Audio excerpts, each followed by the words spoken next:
Have you ever wondered why anxiety feels like a silent alarm that just won't turn off? Why even in moments of calm, some part of you is waiting for something to go wrong? And more curiously, why is it that the more conscious, empathetic, and thoughtful we become, the more this anxiety seems to grow? Alan Watts, the British philosopher who brought Eastern wisdom to the Western world, would say that your anxiety isn't a malfunction. It's not a glitch in the system. It's a sign that you are truly awake. Because to be conscious in today's world, to see clearly, to feel deeply, to question everything, is to live with a kind of existential tension that never fully disappears. Anxiety, in this view, is not your enemy. It is the price of awareness.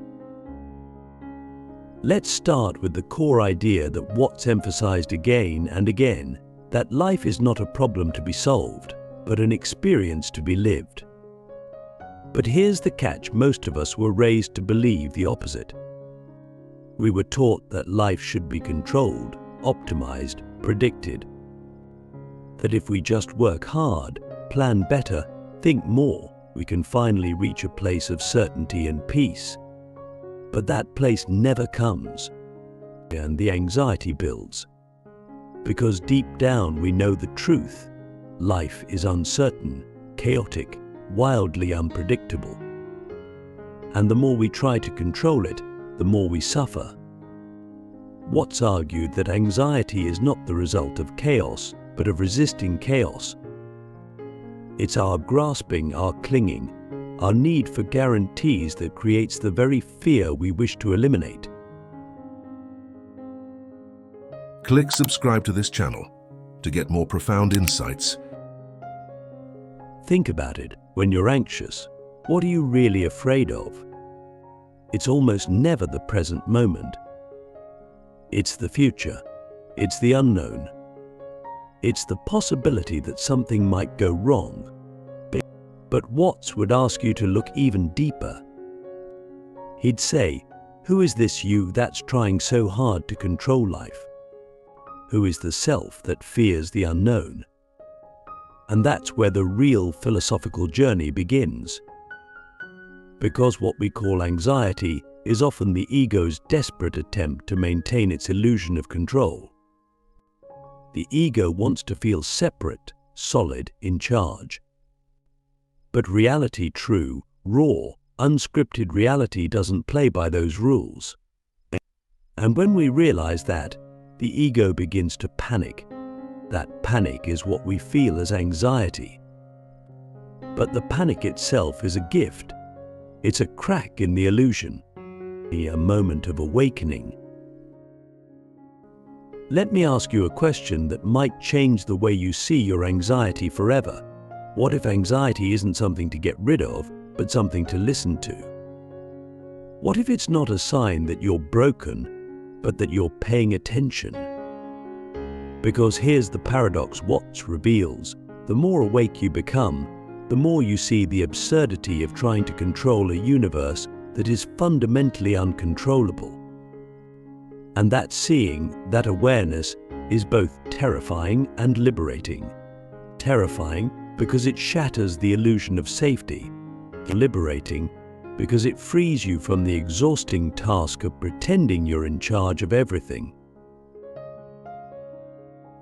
Now, most people at this point try to fix the anxiety. We reach for self-help books, breathing apps, therapy, medication. And to be clear, these tools are valid. They can help regulate the body and create space for healing. But Watts would say that if we only use them to escape anxiety, we're missing the deeper opportunity. Anxiety is not just a psychological issue. It is a spiritual invitation. An invitation to question the very foundation of who you think you are. Because when you sit with anxiety long enough and look at it without judgment, you begin to notice something strange. It's not solid. It moves. It morphs. It flows like energy. And when you stop resisting, it stops controlling you. Watts often used the metaphor of water. He said, "Trying to control your mind is like trying to smooth ripples in water with a flat iron. The more you try to force it, the worse it gets. But if you let the water be, if you watch the ripples without trying to fix them, they settle on their own." This is the essence of his philosophy. Not to fight anxiety, but to dance with it, or to let it move through you like a wave, knowing that you are not the wave, you are the ocean. And the ocean is vast enough to hold every storm. Let's go deeper. Anxiety in its rawest form is the fear of non-existence. The fear that you might lose control, lose identity, lose everything. But if you've truly experienced those moments, the panic attacks, the existential spirals, the nights of wakefulness, you'll know something strange often happens afterward. A kind of clarity, a sense of peace that comes not from solving anything but from surrendering. That surrender is not defeat, it is awakening. Awakening to the truth that the self you were trying to protect was never stable to begin with. It was a narrative, a mask, and when that mask slips, what remains is not nothingness but presence. So here's the real question. What if anxiety is an invitation to dissolve the illusion of separateness? What if it's nudging you toward a deeper truth that you are not a separate self navigating a dangerous world, but an expression of the universe itself? That you are not in life, but of life. And that realization, according to Watts, is the beginning of true freedom. Not the freedom to control everything, but the freedom to stop needing to. We usually think of awakening as a blissful, peaceful moment. But Watts reminds us that real awakening is often messy. It begins with discomfort, with fear, with anxiety. Because to awaken is to lose the comforting lies we built our lives around. It's to see that the ground we were standing on was never solid. But once that illusion is gone, what takes its place is not despair, it's wonder, a kind of cosmic curiosity, a willingness to be with life as it is, not as we wish it to be. So if you're feeling anxious today, don't rush to fix it. Don't judge it. Don't call yourself broken. Instead, get curious. Ask, what is this anxiety trying to show me about the way I relate to life? What am I resisting? What illusion am I still clinging to? And then breathe. Not to escape, but to enter. To enter the mystery. To enter the present, and to enter the wild, beautiful, terrifying freedom of being fully awake. Because that's what anxiety really is. It's not a flaw in your system, it's a crack in the matrix. It's the moment your soul whispers there's more. And that whisper, if you follow it, can lead you not away from the fear but through it. And on the other side, not control, but clarity, not certainty, but presence, not safety, but truth, the illusion of control, why letting go is the only path to inner peace. We spend most of our lives trying to hold together something that was never really under our control to begin with. Our schedules, our image, our relationships, our future plans, all crafted and maintained in the hope that if we just tighten our grip a little more, we'll finally feel safe. But Alan Watts would say that this desperate grasping is the root of our suffering, not its solution. And the more you try to control life, the more it slips through your fingers like water. That's because life by its very nature is fluid, spontaneous, and unpredictable. Trying to impose rigid control on it is like trying to catch a wave with a net. It doesn't work, and when it inevitably fails, we feel anxious, disoriented, even betrayed. But we were never betrayed by life, we were betrayed by the illusion that it was ever meant to be controlled. Watts reminds us that the mind clings to control because it fears dissolution, it fears chaos, it fears the unknown. But ironically, this clinging breeds more chaos than the chaos we feared. It creates a constant state of inner war between what is and what we think should be. To let go doesn't mean to give up or become passive. It means to step out of this war entirely. It means to stop fighting life and start flowing with it. This is not weakness, it's wisdom. Because when we let go of control, we make room for trust. And trust is not the belief that everything will go our way, it's the deep knowing that whatever happens, we will meet it with presence, not panic. Watts would say that true peace only arises when we surrender to the rhythm of existence itself, when we stop trying to swim against the current and instead float with it. This is the art of Wu-Wei, a Taoist concept Watts loved to teach, meaning effortless action, or better yet, action in harmony with the flow of nature. It's not about doing nothing. It's about doing the right thing at the right time with the right energy. But you can only act with true wisdom when you're not clouded by the illusion that you're supposed to control everything. But anxiety, in this view, is the natural resistance that arises when we try to force life into a mold it was never meant to fit. We get anxious because we think we must predict every outcome, prevent every disaster, be prepared for every possibility. But life doesn't work like that. Life unfolds in its own mysterious, often contradictory ways. And the more we try to dominate it, the more disconnected we become from ourselves, from others, from the very pulse of existence. So the real question isn't how do I control my anxiety? The real question is, what would it mean to stop needing control in the first place? What would it mean to live with open hands instead of clenched fists? To breathe into the unknown rather than brace against it?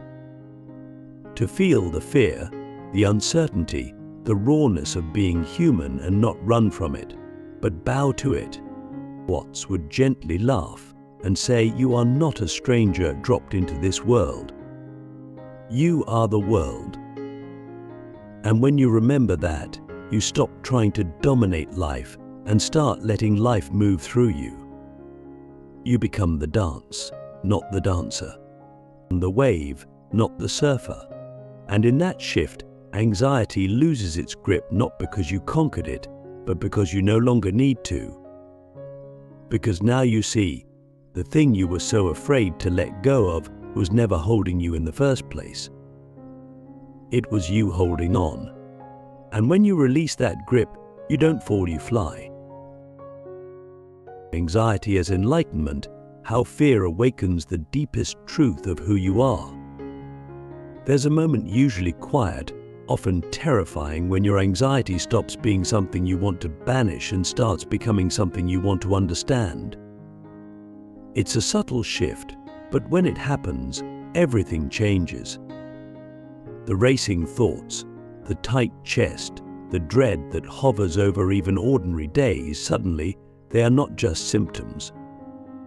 They are signals, invitations, mirrors. And if you dare to look into them without flinching, without trying to fix or flee, you begin to see something astonishing. That anxiety, in its rawest and most honest form, is a messenger from the deepest part of you. A part that is not trying to destroy you, but trying to wake you up. Alan Watts would say that anxiety is not an enemy to be conquered, but a gatekeeper to a higher dimension of awareness. It is the cry of the soul that has grown weary of living in illusion, tired of pretending everything is okay, tired of performing for a world that rewards masks, is tired of chasing safety in a universe that was never meant to be predictable. And so it rebels. It shakes the foundations.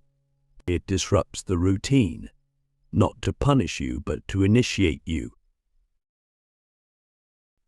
When Watt spoke about enlightenment, he didn't mean some blissful escape from reality. He meant waking up to the truth of reality. And that truth is often hard, even painful. It means seeing that the self you've constructed, the story of who you think you are, is just that, a story. A narrative stitched together from ideas, memories, judgments, and fears. And when anxiety strikes, it often does so at the cracks in that story. It reveals the places where the narrative no longer fits, the places where your soul is suffocating. And in that way, anxiety is not the opposite of enlightenment, it is often its beginning. Because only when you see the falseness of the mask can you begin to take it off. Only when the ego is shaken can the deeper self emerge. Watts would say the ego is like a hallucination we've been hypnotized into believing. It claims to be the center of our existence, but it is only a fragment, a tool. And when we identify with it too strongly, we suffer. But when anxiety arises, it threatens the ego's dominance. It makes the ego feel unstable, unsafe, out of control. And that's precisely the opportunity, because in that moment of ego collapse, there is a space, a gap, a silence. And if you can listen in that silence, you'll hear something ancient and eternal. You were never the ego to begin with. This is where the teachings of Zen, which Watt so often explored, become essential. Zen doesn't try to eliminate fear. It sits with it. It watches it. It bows to it. Because Zen understands that fear is not the problem, attachment is. Our attachment to certainty, to identity, to outcomes. When those attachments are threatened, fear arises. But the fear itself is not wrong. It is a signal that you are clinging to something impermanent.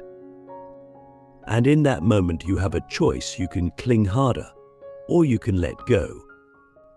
And in letting go, you fall not into nothingness, but into being, into the vast, spacious presence that has been watching all of this the entire time. The presence that is not anxious, not afraid, not striving, the presence that simply is. Watts would remind us that the universe is not a machine, it is a dance. It's not a problem to be solved, but a symphony to be heard, felt, and moved by. And you are not separate from it. You are not an isolated observer, anxiously trying to control the show. You are the show. You are the unfolding. And the anxiety you feel is the friction that comes from resisting your role in that unfolding. When you stop resisting, when you relax into the flow, something incredible happens. The anxiety doesn't disappear, but it transforms. It becomes energy, creative energy, insightful energy, spiritual energy. The same current that once felt like panic now feels like possibility. Because now you are no longer running from yourself, you are meeting yourself fully. So let me ask you one final question, and let it echo in you for the rest of the day. What if anxiety is not the darkness, but the light trying to break through? What if every moment of fear is actually a portal into presence? What if the trembling you feel is not your weakness, but the trembling of the veil between illusion and truth? And what if, by walking through that trembling instead of running from it, you could touch something sacred, something real, something eternal? You are not broken. You are awakening. And anxiety, it's not the end of your peace. It's the beginning of your freedom.